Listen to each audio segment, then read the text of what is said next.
Hi everyone, this is Wilma again from Book Harvest. We're doing our weekly Facebook Live.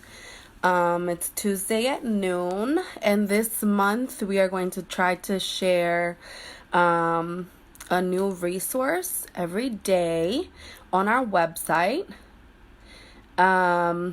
We're going to keep highlighting some of our favorite free online learning resources to help you keep your kids learning while they're at home and while you're at home to keep you guys learning too. So I am going to be doing kind of a deep dive into one of the resources that we'll actually be sharing tomorrow for kids 0 to 5. Amy is focusing on a resource for kids 5 to 10. So on our website and on Facebook, we'll be sharing, every weekday in April at 8 a.m.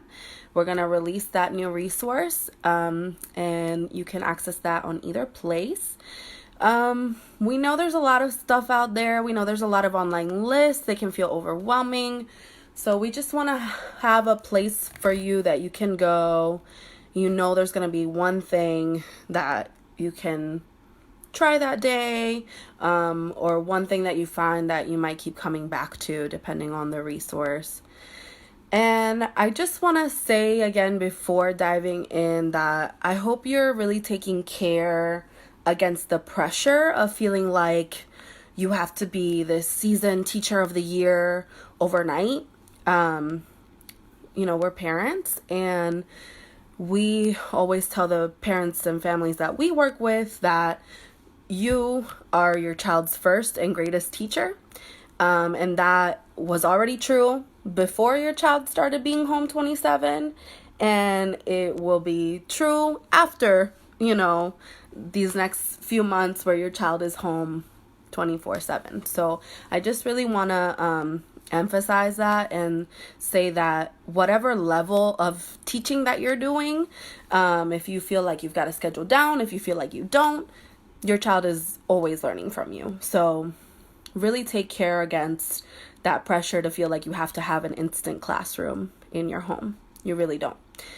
That being said, the resource that I'm doing a deep dive into today is a curriculum guide. It comes from KinderCare, which I think they have a really great blog and a really great space for resources for parents out there.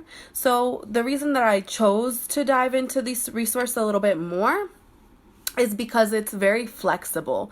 It can feel kind of overwhelming when you first look at it because it's a little bit lengthy. It takes a little bit more to sift through to find the content in there, but it is very, very flexible. So you can use it just as a, learning a tip for parenting. You can use it as a tip for an activity, or you can get a little bit more into it and try to really use it throughout your day or throughout your week. So when you go into this website, it is their at-home learning hub.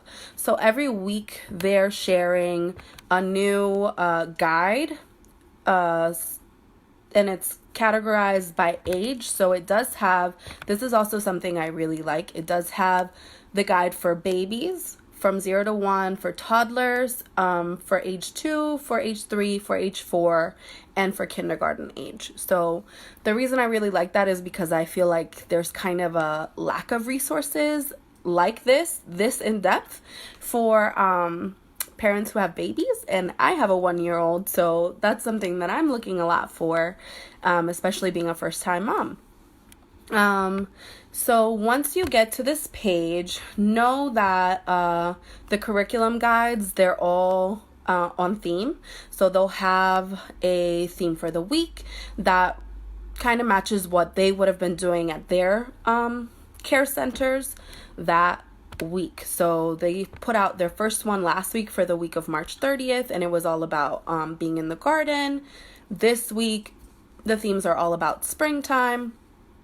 So, you can imagine there's some activities that involve going outside. One of the activities there was going on a nature walk and giving suggestions for talking. So once you get into the actual learning guide, once you choose your age, they all vary in length. So I think the shortest one is for the babies. And they really just share one activity per weekday.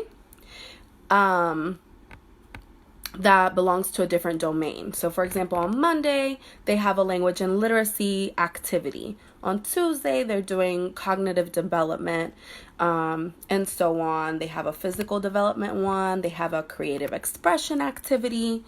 So what I like is that it's broken down into day, and right there on the second page of the curriculum guide, there's a link to the rest of it. So you don't have to scroll through the whole guide. You can kind of just, if all you want is, you're looking for a book idea, you can find it on Monday. If you're looking for a craft idea or a creative expression idea, you can find it on a different day. You don't have to read the whole guide to get something out of it, which I think is great. At the beginning, before the day breakdown, there's also some tips. They have something called How to Think Like a Teacher. They share a video, they share an article, and they talk a little bit about strategies I know teachers in early childhood use about talking with young children. So talking about challenging behavior or trying things that are challenging for kids, like new things or things that are a little bit difficult for them. They also talk about quiet moments and some ways that we can shift our language to better communicate with kids, which I really like because I think it can make a difference, especially when we're home all the time. We really want to invite kids, even young kids, to be partners in what's happening at home, because it can be challenging.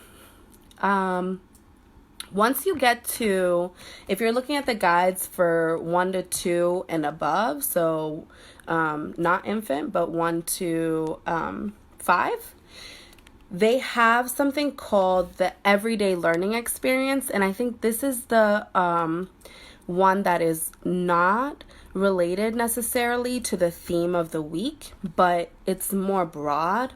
So I will share, the Everyday Learning Experience for 2-year-olds.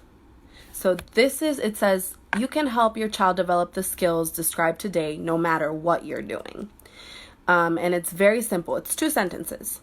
Start a project like cooking or washing clothes, and then walk around the space with your child. Ask them to describe what changes they see, hear, or smell. Can they name what's causing the changes? So this is just a very broad skill development you can use with your child during any time. It doesn't have to be about the theme. It can be something you start doing every other day. So I think that's really cool that they have that there, because it's kind of like a try it at home parent tip. If you run out of things to talk about with your kid, something you can try. Another one that they have is the social emotional learning. And so each day they will share one that has a different focus, a focus on routines, on environment, on behavior, on play, or on mindfulness. So I think this is really great too, because when we're at home, there's so much social emotional learning happening. So I will share, this is from the 2 to 3 guide, social emotional learning on mindfulness. So this is all about deep breathing. And this one, they even tied into the theme. So it says, try this. Using pictures or real items from outside, practicing taking a deep breath in and blowing it hard by smelling the flower and blowing the leaf. So you can imagine asking your child to smell the flower and blow the leaf.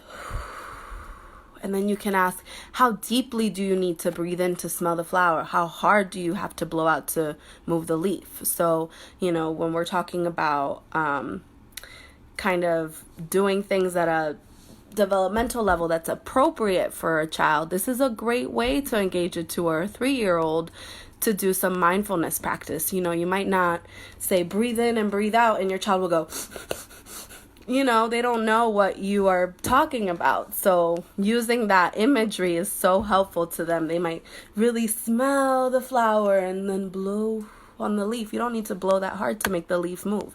So I love that part of it. Like I said, this learning guide goes all the way up to kindergarten age. They also have a school age guide. It looks a little bit differently, and I will say I haven't done very much of a deep dive on the school age guide. I do think that if your child is school age and you're getting resources from your teacher, your home, hi mom, that's my mom saying hi.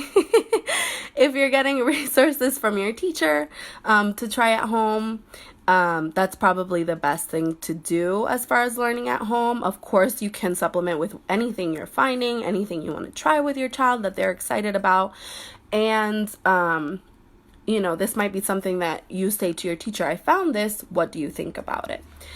I also think in the first week, so they have it up, they're sharing it every week, they're sharing it on Sunday, and they're leaving up the weeks before. So you can start this at any time. Don't feel like you're behind if you missed last week or something. You can use the week of March 30th guide for this week or next week, whenever. They do have a bit of a seasonal theme, like I said, in the garden in spring, but that will last for a while, hopefully. You never know here how long spring will last in North Carolina.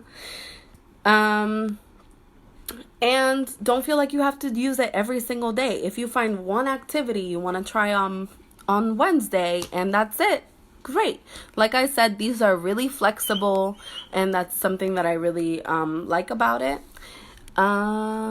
I wonder if there's anything else I'm forgetting to share about this. It's such a rich resource. It has so much content to it, which is what I really have enjoyed looking at. For me, it's been great. I haven't, used any of the activities that require materials. Mostly I've been using it kind of as a springboard for Isabel. So, if we're outside, I might go and grab a flower from the yard and show it to her and talk about the flower. So it's just kind of like a little reminder for me of these are things that are happening all around us that I can teach her about, which is really cool because she grabs a flower and she's so excited. And I might not have done that if I didn't have this reminder of it. I wonder if you have any questions about this little learning hub from KinderCare. And if you do, please drop them in the comments. Cool. Or you can email them to us. Tell us if you try any of the activities. That would be awesome. If you have pictures, share them. I hope everybody gets something out of this resource and all of the resources that we're sharing. If there's something specific you're looking for, share that in the comments too. I hope you're having a great Tuesday. I hope you're having a great week. See you guys next week. Bye, Book Harvest family.